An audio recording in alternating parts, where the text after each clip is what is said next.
what would your government do to help Ontarians, starting with, again, Marit Stiles, but then we'll open it up if anyone else wants to jump in, by all means. Sure. I mean, as I said, look, we've seen under the Ford Conservatives, under Doug Ford's government, costs go through the roof. I mean, I was just looking at it today, and I think rent in Timmins has increased 31% under Doug Ford and his Conservative government. In North Bay, it's up 36%, right here in North Bay. In Thunder Bay, 40%. So Doug Ford, he stands here and he says that he's going to unleash the economic potential of Ontario. Where is that happening? It is not happening here. Mr. Ford, would you like to address that? Cannot afford to live like this anymore. Well, I'm the only one on stage that has never raised a tax. We've never downloaded anything. We've uploaded to the province. To do it. I'm the only person that's not in favor of the carbon tax. We have Bonnie Crombie as the queen of the carbon tax. We have Marit Stiles that doesn't believe in mining at all, along with Mr. Schreiner here. They don't believe in economic development. All of them believe in one thing. Again. They believe in raising taxes. They have a proven record. Bonnie Crombie as mayor raised taxes every single year. And her city shrunk. The only city in Ontario that actually shrunk over a population boom. Unheard of. Let's go to Bonnie Crombie, though, to address that. Go ahead, Bonnie Crombie. Why don't we do that? Because, of course, Doug, you're making up lies again. And we all know that. You are the highest debt and the highest deficit and the largest government on record. Because of you, jobs are leaving this province. Our unemployment rate, and we know it right here, is the highest in a decade. Our youth unemployment is at 17.1%. I have a plan to get our young people 40,000 new jobs through apprenticeships, through co-op programs, through internships, not like this man does. Jobs are leaving this province. Construction jobs went to Alberta and to BC because they're building homes. Manufacturing jobs have left this province because you haven't built in incentives. You haven't built up our industries because you're not interested in protecting jobs. Bonnie Crombie, we're going to just cities need a new deal, and that's what they'll get under Bonnie Crombie, because I know how municipalities are suffering under the downloading of this man. Everything has been downloaded. Mental health, health. Let's go. Doug Ford, did you want to have a quick comment in response to this? Yeah, I'd love to have a comment. I've heard the comments about jobs. Well, under the Liberals and NDP, propped up by the NDP, 300,000 jobs were lost in this province. Today, there's over 850,000 more people bringing home a paycheck, a bigger paycheck, and a better job. Unlike the three on the stage here with me, they would get rid of the license fee and put it back on the back of your cars. They'd bring back the tolls. They'd increase gas by 10.7 cents. Thank you, They believe in one thing: tax the people to death. I'll never raise the tax. I never will. We have seen again 850,000 more. Thank you, Mr. Ford. We're just going to move on. That weren't employed under the Liberals and under the NDP. And sorry, you weren't in the government at that time, but Mike, you'd pop them up too. You love taxes. I'd lower your taxes. Wait, I'm the guy talking about lowering taxes. We do need to move on. Mike's actually not a bad guy. I like him. You're just He just likes taxing people. Let's move on to the next question. Would your party consider taking the issue of social housing off the backs of municipalities and make it a provincial responsibility? This time we're going to start with Doug Ford. Well, we've done more for housing than any government. We've cut the red tape, we've cut regulations, and as the mayor of Mississauga, she's increased taxes.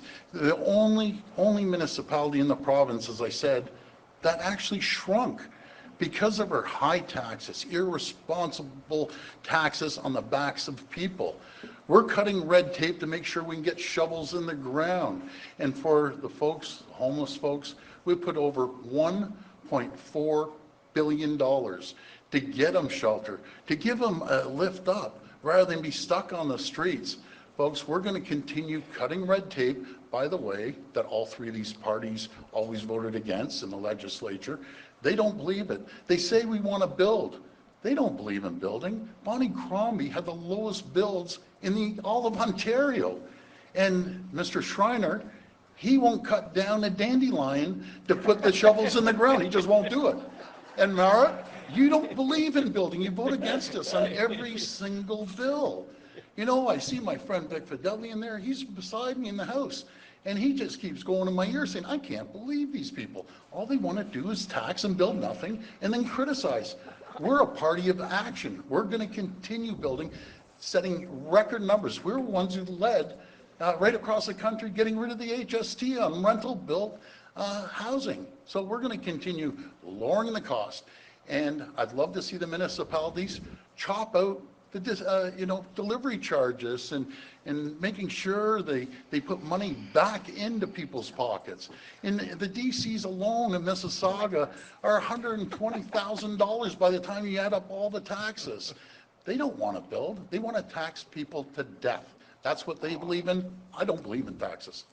Bonnie Crombie would like to speak. Absolutely right. You fly off in the middle of an election for photo ops in Washington with low-level advisors. What's the point? Why'd you call the election? We have a housing crisis here.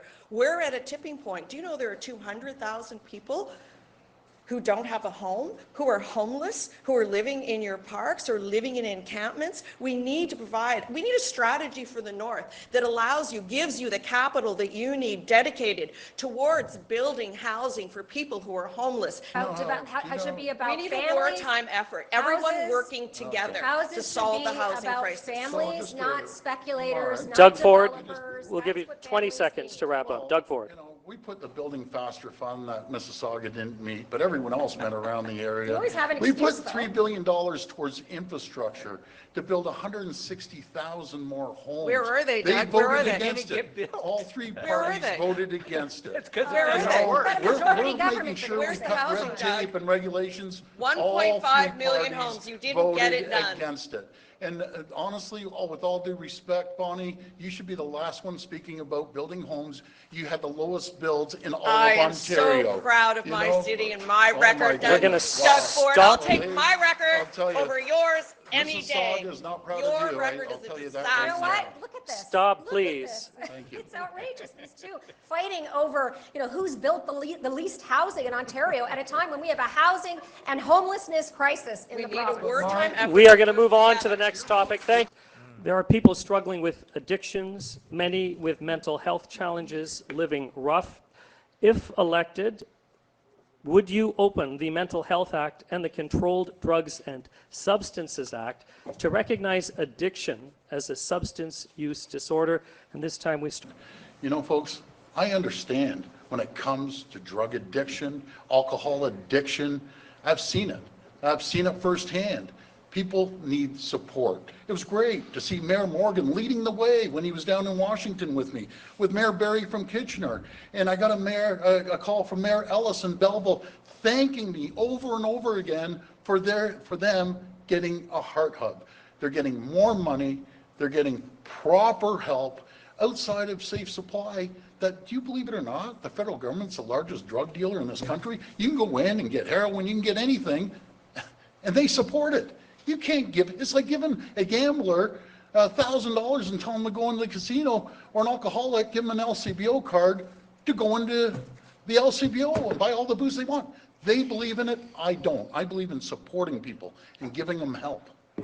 What is your strategy to increase safety of our northern highways? Well, our plan to protect Ontario highways is very simple. We're working hand in hand with First Nations community, Chief Powis, which I actually he called me this morning saying, way to go, we'll keep going. We're going to help make sure it's a 2-lane highway on both sides. They're 100% behind us. We're undertaking one of the largest projects in the north, expanding highways 11 and 17. And by the way, these three parties voted against it. We're building 18 new rest stops for truck drivers across the province. We're bringing back the Northlander, thanks to my friend Vic Fideli. As the Liberals canceled it, we're bringing it back.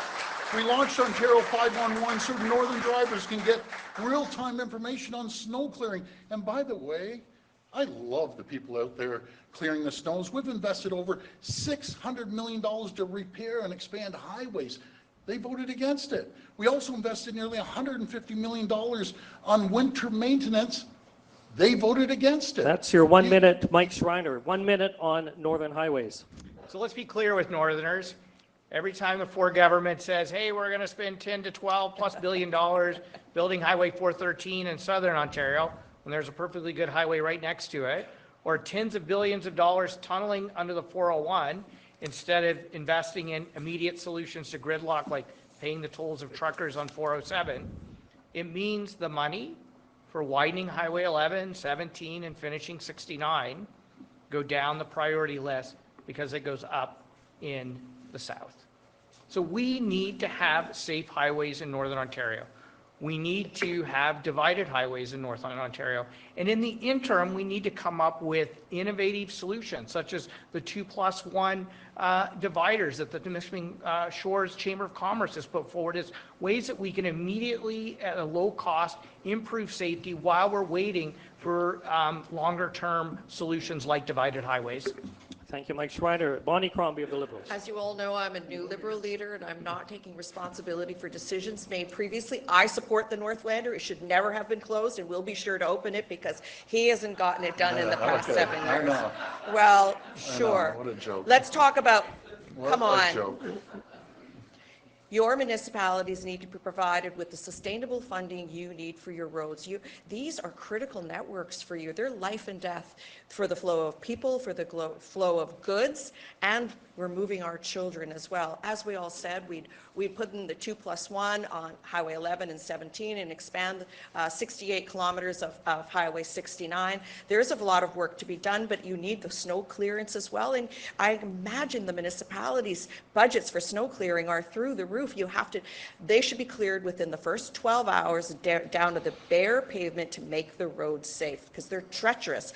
I know it and you know it, and they're treacherous in the summer as well. I remember being on 129 Sorry, Bonnie Crombie, Champlain. that's your 1 minute. Next question is about the forest industry, and the industry that's had to deal with tariffs and consolidation. Meantime, we've seen billions of dollars of investment to the electric vehicle and battery manufacturing sectors in Southern Ontario. The question from Phenom, what will your government do to see that kind of investment in the forest industry? Doug Ford of the Conservatives on investment into forestry. Well, Ontario forest sector is at ground zero when it comes to the fight against these tariffs. For decades, Northern Ontario's forestry workers have front these tariffs, and I can tell you, just since we've been in office, since 2018, there's been over $400 million of new investments in Ontario's forestry sector. Just talk to the sector, ask them who they support. There's a reason why they'll be supporting us. That's creating over 3,500 new jobs. We've invested nearly over $60 million this year alone to build and maintain forestry, roads, enable businesses and operations and industries. But do you know what's common, folks? All three of them voted against this.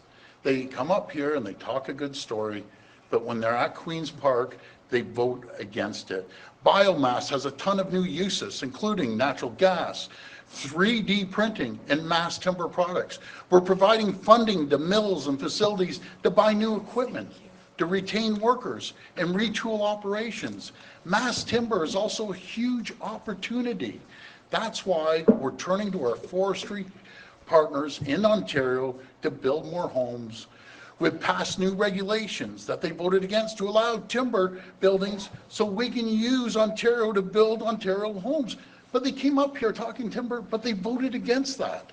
They say one thing on the debate, when they're in Queen's Park, they say something else. It's like Dr. Jekyll and Mr. Hyde. They flip back and forth. So we're going to continue reducing the burden. We're going to stick up for the forestry industry. And the Liberals abandoned the forestry sector. I'll never forget what they said. Northern Ontario is a no man's land. Do you still agree, Bonnie, that it's a no man's land? I'm sure you do, because that's what they believe in, and they vote against everything when it comes to the forestry sector. We're going to support the forestry sector. We're going to protect them against Donald Trump's tariffs. We're going to protect their families, their jobs, and their communities. That is 2 minutes. Thank you. You know, I understand times are tough out there right now. So many families are struggling to get by, to find an affordable home, pay the grocery bills, maybe have a nice March break with their kids. And that's exactly why the Ontario Greens are fighting for fairness, fighting to make your life a little bit better, after 7 tough, long years, fighting for generational fairness so that people in the North and the South can actually have an affordable home. You know, we've put forward a plan to legalize housing. Our plan is a new deal for municipalities. The province is going to take back a lot of the responsibility for paying for many things that should have always been provincial responsibilities, like mental health and road maintenance between towns, like truly affordable housing.